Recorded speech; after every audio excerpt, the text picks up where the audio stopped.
Salut, c'est Sylvain du podcast Au fait, c'est quoi? Dans 2 jours, c'est la fête nationale de notre beau pays et les drapeaux seront bien sûr de sortie. Je sais que Thierry est très chauvin. Dans le fond, je sais ce que c'est, mais pas vraiment au niveau du couleur. Au fait, c'est quoi le drapeau français, Thierry?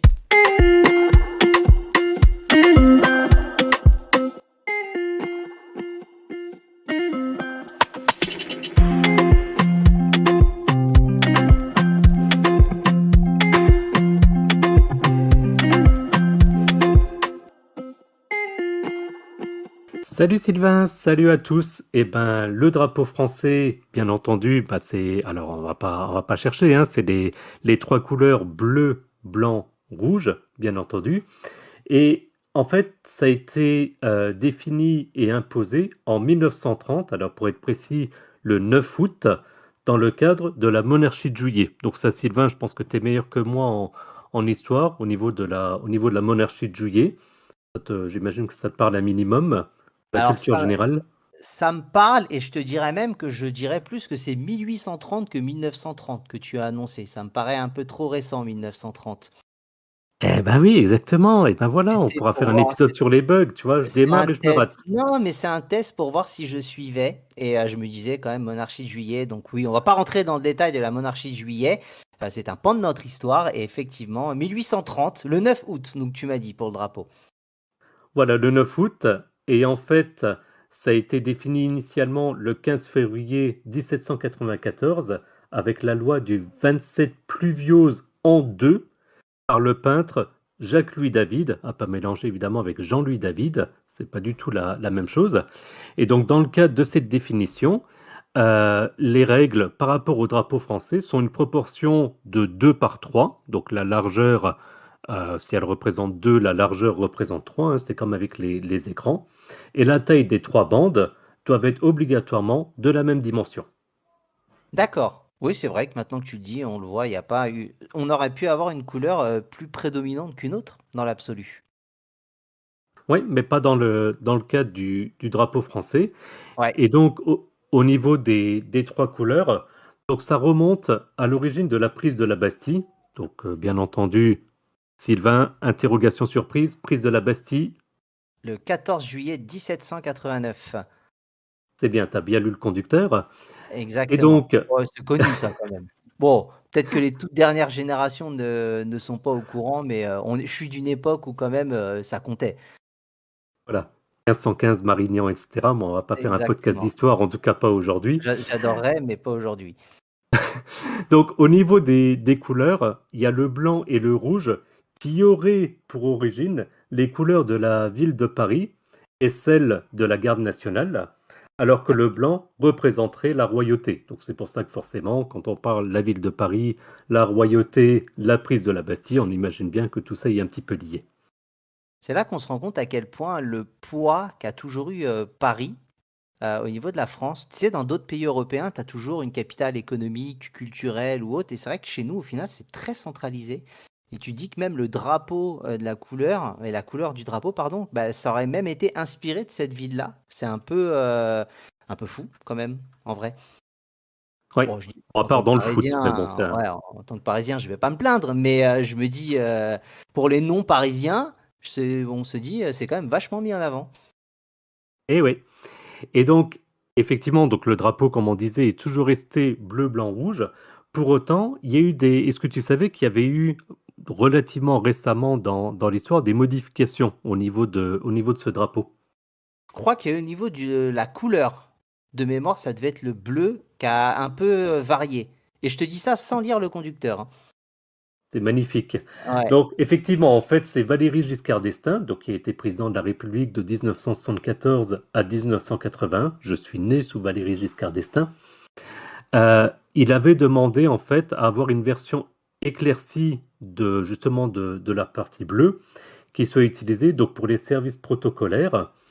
Et en fait, c'était pour se rapprocher, donc que la couleur bleue du drapeau français se rapproche de la partie bleue, enfin de la couleur dominante bleue du drapeau européen. Donc, D'accord. cette autre version, elle s'est en fait propagée ensuite en dehors de cet usage, parce qu'il faut savoir, on ne va pas rentrer dans le détail, mais que les drapeaux, en fait, ont différents usages. Il y a des usages, donc, comme on disait, protocolaires, mais il y a par rapport à la nation, il y a par rapport à l'armée, il y a plein de domaines avec, suivant les pays, potentiellement des différences entre les drapeaux. Et donc, par rapport à ce changement, ça a été abandonné par le président actuel, donc Emmanuel Macron, en l'occurrence en 2020. Pour la petite anecdote, c'est que en fait, il a changé ça, donc comme je disais, en 2020, mais ça a été découvert réellement que 2 ans après. Donc personne n'avait vraiment constaté la situation. Il a fait son choix et puis ça a été relevé par la suite par des journalistes. D'accord. Est-ce qu'on sait pourquoi il l'a abandonné ou pas du tout?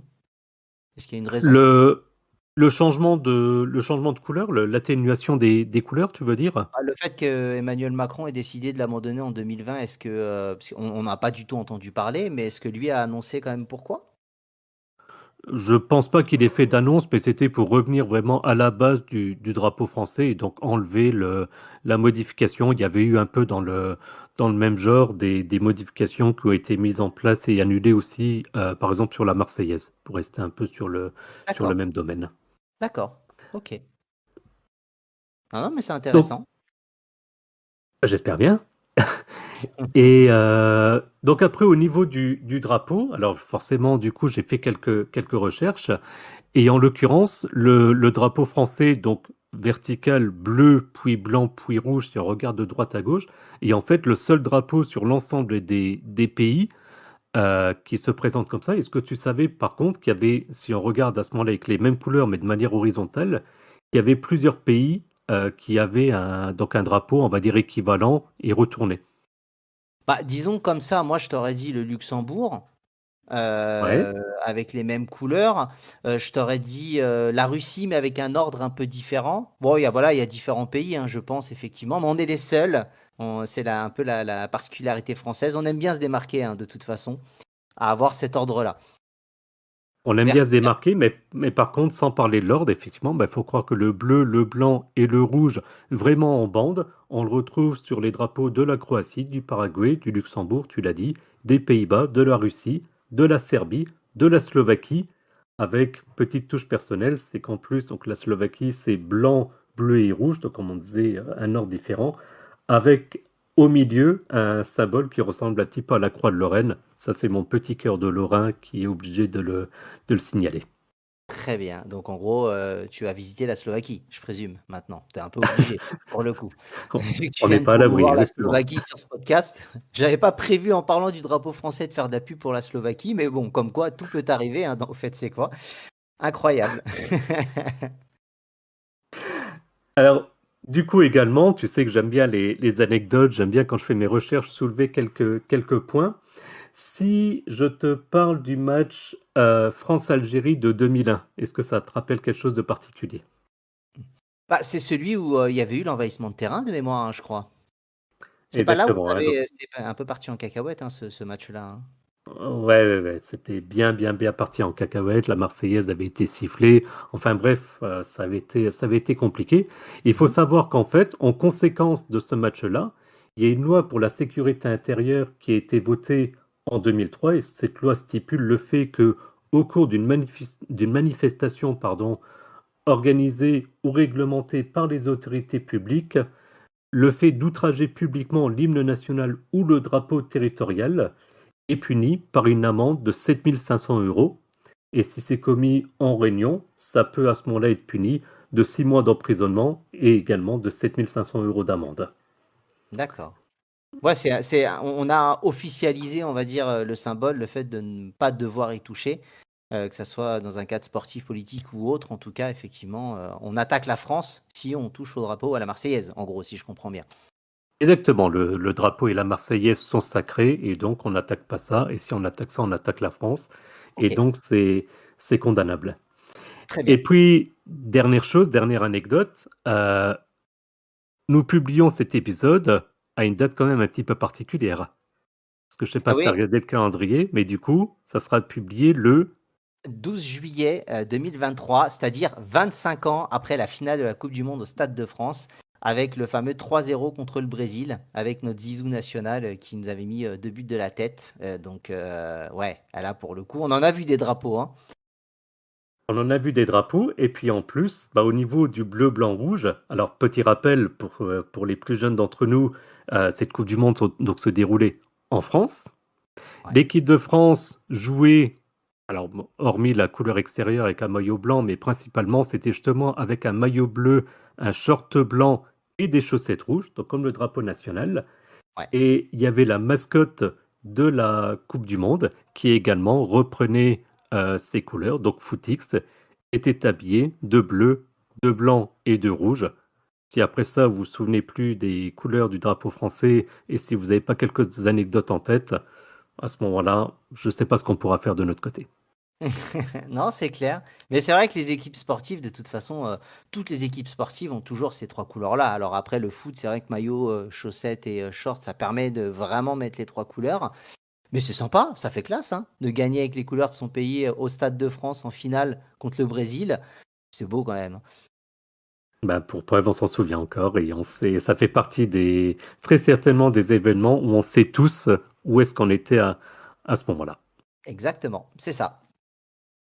Bah, écoute, très sympa. Est-ce que tu as d'autres recherches, d'autres infos ou anecdotes à nous communiquer? Ou est-ce que c'est bon pour Non. aujourd'hui? Eh ben écoute, non, là c'est bon. Là j'ai en tête du coup la Marseillaise, j'ai I Will Survive, j'ai le fameux et 1 et 2 et 3-0. Je pense que là, on peut passer Ex- aux affaires suivantes. Exactement. Bah, écoute, comme d'habitude, retrouvez-nous après le générique de fin pour qu'on puisse vous parler des différents réseaux sociaux et des plateformes sur lesquelles vous pouvez nous retrouver.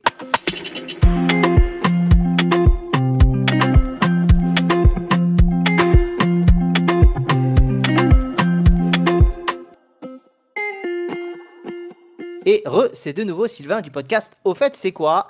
Alors comme d'habitude, vous pouvez nous retrouver sur les réseaux Facebook, Twitter et Instagram, tant que tout existe encore pour l'instant, sur @au fait c'est quoi? À toi Thierry. Au fait c'est quoi.fr ou au fait c'est quoi.com.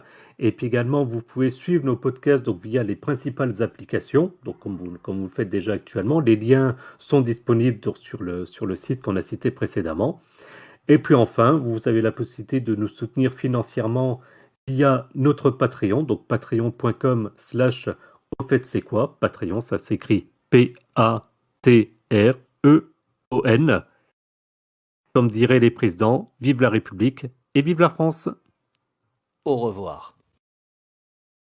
Et à plus dans le bus.